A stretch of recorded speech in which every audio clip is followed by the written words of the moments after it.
आज के वीडियो का विषय है comparison of sociology with psychology, समाजशास्त्र और मनोविज्ञान में संबंध। यदि वीडियो आपको अच्छा लगता है तो आप उसको लाइक कीजिए, शेयर कीजिए, सब्सक्राइब करना बिल्कुल नहीं भूलिएगा और कमेंट्स करना।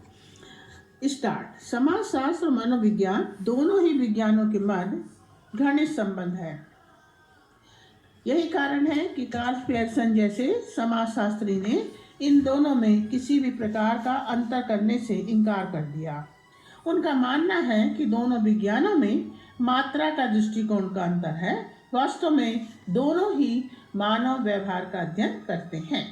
जैसे समाजशास्त्र में समाज में व्यक्तियों के व्यवहारों का अध्ययन किया जाता है कि एक व्यक्ति समाज में रहकर किस प्रकार से आपस में अपने समूह में व्यवहार करता है। Sociology is interested in studying the group. मनोविज्ञान मन का विज्ञान है जो व्यक्ति को अनुभव करने, विचार करने और विभिन्न इच्छाओं तथा प्रेरणाओं के लिए क्षमता प्रदान करता है।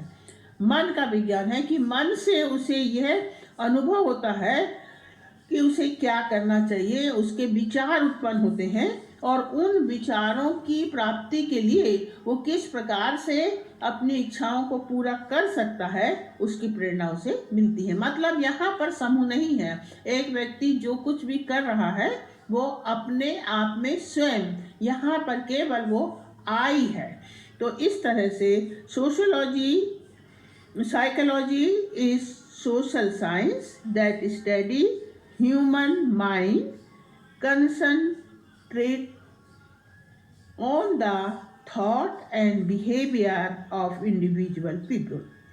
थॉरी के अनुसार मनोविज्ञान मानव अनुभव एवं व्यवहार का यथार्थ विज्ञान है। मनुष्य जो अनुभव करता है अपने आप में, अपने मन में, अपने दिमाग में, वही जो है हम उसी को साइकोलॉजी के अंतर्गत पढ़ते हैं। तो psychology is the positive science of human experience and behaviour. उसका जो अनुभव है आजू बाजू के वातावरण से वो जो देखता है और जो व्यवहार करता है वही हम मनोविज्ञान के अंतर्गत पाते हैं।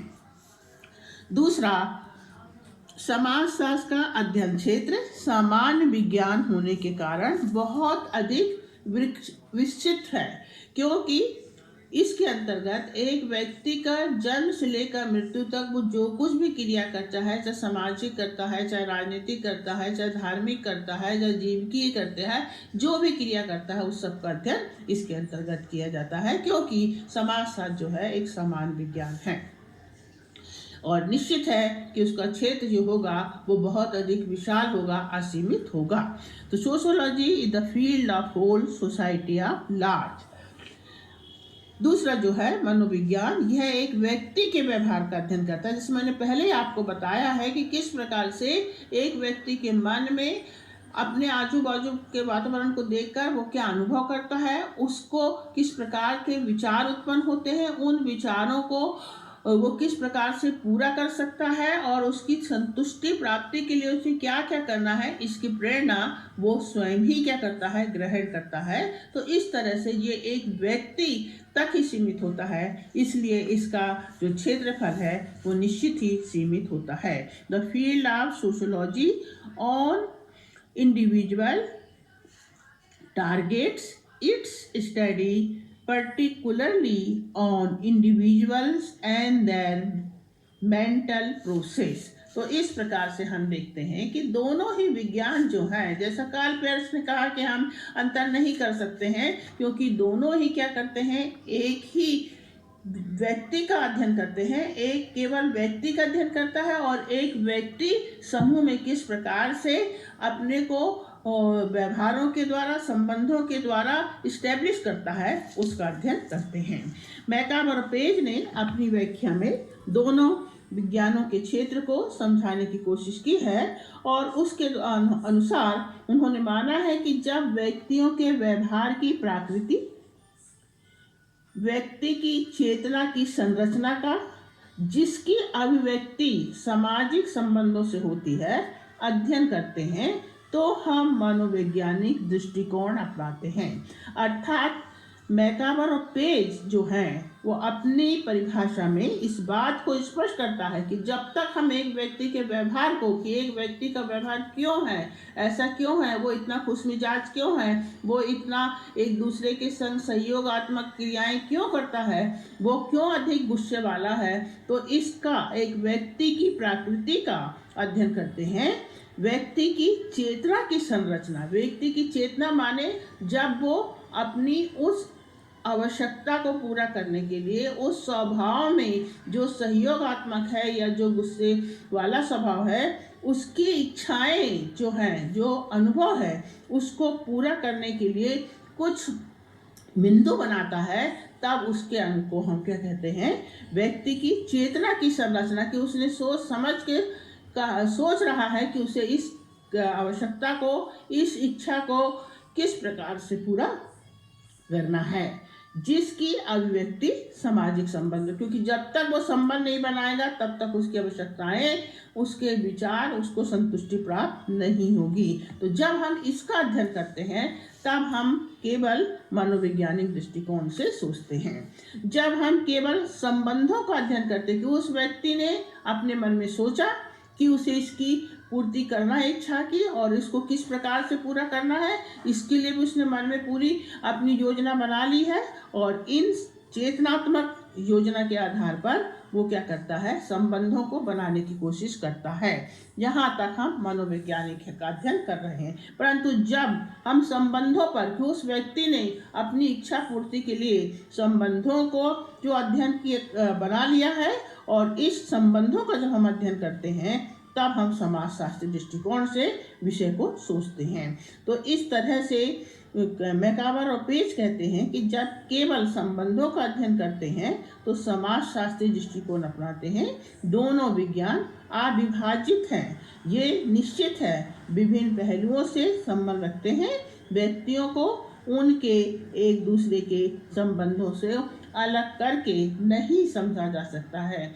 हम जब तक व्यक्ति के संबंधों को नहीं समझेंगे तब तक हम व्यक्ति को नहीं समझ सकते हैं। व्यक्ति का स्वभाव कैसा है, व्यक्ति की क्या इच्छा है, ये केवल हम संबंधों के माध्यम से ही समझ सकते हैं। तो इस तरह से मैकाबर कहता है कि व्यक्तियों को उनके एक दूसरे से संबंधों से अलग करके नहीं समझा जा सकता है। संबंधों को संबंधों की इकाई या पदों से अलग करके नहीं समझा जा सकता। यदि हम संबंध की बात कर रहे हैं तो वो संबंध कैसे हैं, क्या वो पारिवारिक संबंध हैं, या वो शिक्षण संस्थाओं में आपस में जो एक क्लास में पढ़ने वाले विद्यार्थी हैं उनके बीच के संबंध हैं, या खेलकूद के मैदान में जो वो आपस में खेल खेल रहे हैं उनके संबंध हैं। इसको हमें देखना पड़ेगा, और फिर हम इनके संबंधों के आधार पर ही हम देखते हैं व्यक्ति के क्रियाओं को समझ सकते हैं। तो इस तरीके से मैकाबर का कहना है कि जब केवल संबंधों का अध्ययन करते हैं तो समाजशास्त्री दृष्टिकोण को हम देखते हैं, और जब हम एक व्यक्ति की प्रकृति का, उसकी चेतनात्मक संरचना का अध्ययन करते हैं तो हम उसे मनोवैज्ञानिक रूप से समझने की कोशिश करते हैं। तो इस तरीके से दोनों मीन्स समाजशास्त्र और मनोविज्ञान दोनों ही एक दूसरे से इतने घुले मिले हैं कि एक दूसरे से उनको अलग नहीं किया जा सकता है। समाज के लिए जब तक व्यक्ति नहीं होगा तो संबंध नहीं बनेंगे, और जब तक संबंध नहीं बनेंगे तब तक समाज की उत्पत्ति नहीं होती है, क्योंकि समाज संबंधों का जाल है, ये मैकाबर ने पहले ही कहा है। तो इस तरीके से हम पाते हैं कि दोनों के बीच में अत्यधिक घनिष्ठ संबंध है, और ये संबंध जो है प्रतीकात्मक अंतरक्रिया के माध्यम से ही हम समाज को समझ सकते हैं, और व्यक्ति की इच्छाओं को, उसके अनुभव को, उसकी संतुष्टि को और उसकी प्रेरणाओं को समझ सकते हैं। तो समाज एक प्रतीकात्मक अंतरक्रियाओं पर आधारित सिद्धांत है जो विशेष परिस्थितियों, भूमिकाओं एवं स्वयं के बारे में व्यक्ति द्वारा किए जाने वाले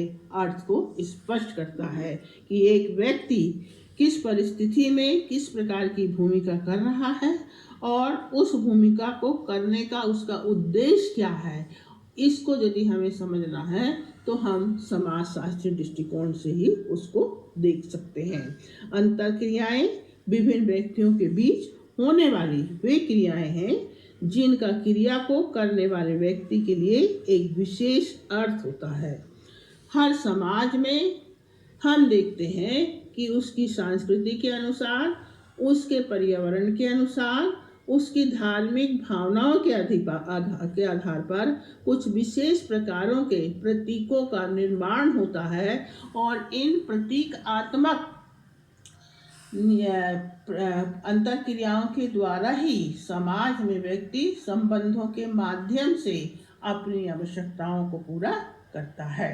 तो इस तरीके से हम देखते हैं कि मनोविज्ञान और समाजशास्त्र दोनों ही एक व्यक्ति का अध्ययन करते हैं और यही व्यक्ति संबंधों के द्वारा समाज का निर्माण करता है। विभिन्न समाजशास्त्रियों ने अपने अपने सिद्धांतों के द्वारा इस सिद्धांत को, इस अंतरक्रिया प्रतीकात्मक अंतरक्रियावाद को समझाने की कोशिश की है। जैसे मैक्स वेबर का व्याख्यात्मक समाजशास्त्र का सिद्धांत, चार्ल्स कूले का समाज का आईना लुकिंग ग्लास सिद्धांत, मीट का प्रतीकात्मक अंतरक्रियात्मक सिद्धांत सिंबॉलिक इंटरैक्शन, पार्सन का इफेक्टिव रोल ऑफ इमोशनल और दुखी का आत्महत्या का सिद्धांत। यदि हम इन सिद्धांतों को अच्छे से समझने की कोशिश करते हैं तो हम पाते हैं कि ये सभी सिद्धांत इस बात की ओर इंगित करते हैं कि किस प्रकार से सिंबॉलिक मीन्स प्रतीकात्मक अंतरक्रियात्मक आधार पर समाज अपने को एक दूसरे के संग बांध कर आगे बढ़ता है।